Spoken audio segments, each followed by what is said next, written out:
Hello, Eagles fans. This is your guy, Tone DeShields II from Chalk It Up Sports Philly, where no matter if we win or if we lose, we just got to charge it to the game. Appreciate you guys for liking in on the content. As always, make sure you like, comment, and subscribe for more. Let's talk about Jordan Howard and Boston Scott. I know y'all know what I'm talking about. Those guys have been producing like no other since Miles Sanders went down with that ankle injury. And Miles Sanders is due to come back. He's scheduled to come back, or he's eligible rather, to come back this week. Who knows if they're going to throw him right back into the fold? I'm expecting them to sit him one more week. Just to give his ankle one more week to rest and to heal. But Jordan Howard, Boston Scott, those two guys have just been coming in exactly when we need them to come in, and it all started with that Detroit Lions game. Those two guys came in and took advantage of every single opportunity they had. They both carried the ball 12 times apiece. Boston Scott accumulated 12 attempts on 60 yards rushing, averaging 5 yards a carry and 2 touchdowns. But Jordan Howard, same thing, 12 carries, 57 yards, uh, averaged 4.8 yards per carry, 2 touchdowns. So that's where it began. It started with the dominance in that Detroit Lions game, and we're showing that we are built to run the ball. This offensive line is falling in line, and they love the physicality that we're playing with, and they want us to keep it going. And it did carry over. And I was a little worried. I'll be honest. I was assuming that, or I was expecting Nick Sirianni to get a little cute and fall short of giving the running backs the ball again, but he didn't. He didn't stray away. Even though we lost that matchup against the Los Angeles Chargers, I was very pleased with the way the team played overall, uh, especially the offense. You think about Jordan Howard, 17 carries, 71 yards, averaged a little over 4 yards a carry, 1 touchdown. Then Boston Scott, 10 carries, 40 yards, averaged 4 yards a carry. So they're maintaining that minimum 4 yards per carry. That means if you run the ball 3 times with those guys in a row, you're going to get your first down. And that's the key thing. Those two guys are moving the chains with their rushing attack, and that's what we've been missing in this past several games. And that's no slight to Miles Sanders, because Miles Sanders wasn't ever given to getting the ball when he was supposed to. Miles Sanders was actually getting shortchanged in touches. It was some games where he had less than 5 touches, or some games where he had less than 10 carries. That's just unacceptable in my opinion. But then you transition to this Broncos game where it all came together perfectly. And this arguably, and this no, not even arguably, this is the best game between Jordan Howard and Boston Scott, that tandem. And again, they pretty much had the same amount of carries throughout the first two games.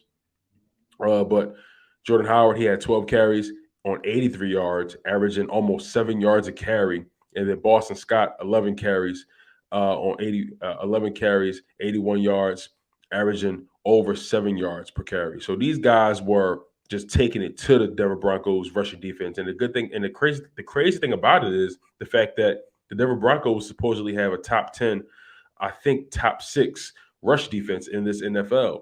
And I couldn't tell because Jalen Hurts was getting off, but more importantly, Jordan Howard and Boston Scott was getting off.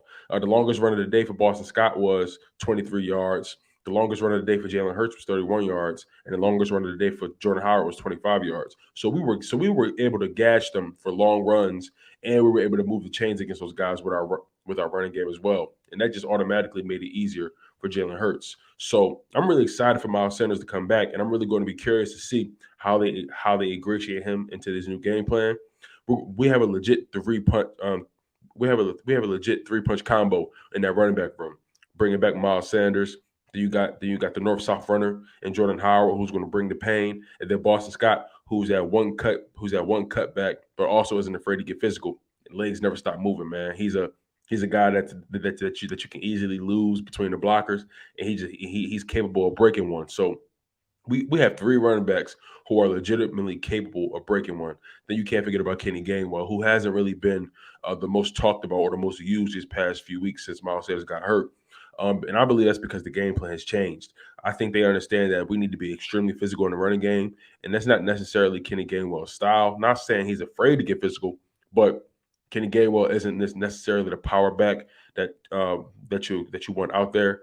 He and also you can tell they're relying on their veterans in the running back room, and they're getting it done. Um, So Kenny Gainwell, he's has touches here and there, but you can tell this is the Jordan Howard and the Boston Scott show. And soon Miles Sanders will come back and he will have his own segment in that show as well. Um, I'm expecting those guys to split at least 30 carries. So if we run the ball 30 times, I'm expecting us to split those carries up. Miles Sanders might have 15.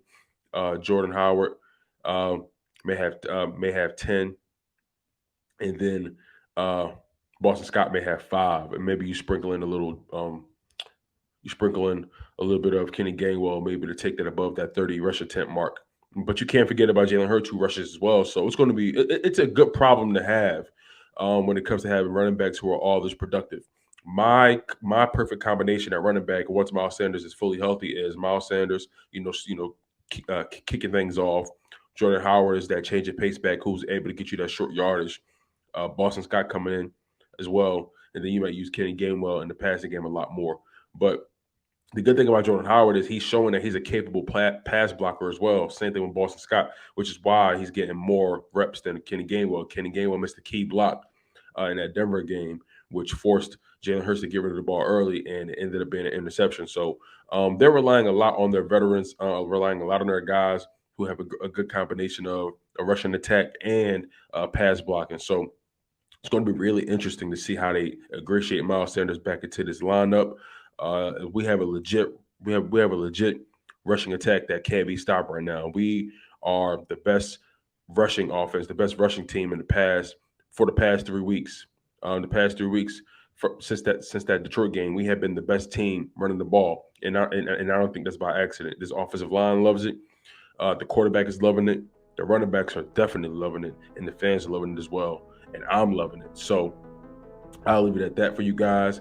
Be on the lookout for Miles Sanders to play this week. I personally don't think he will, but he's eligible to play, and I wouldn't put it past him to try to get out there as soon as possible so he can get in on that loving for the running backs.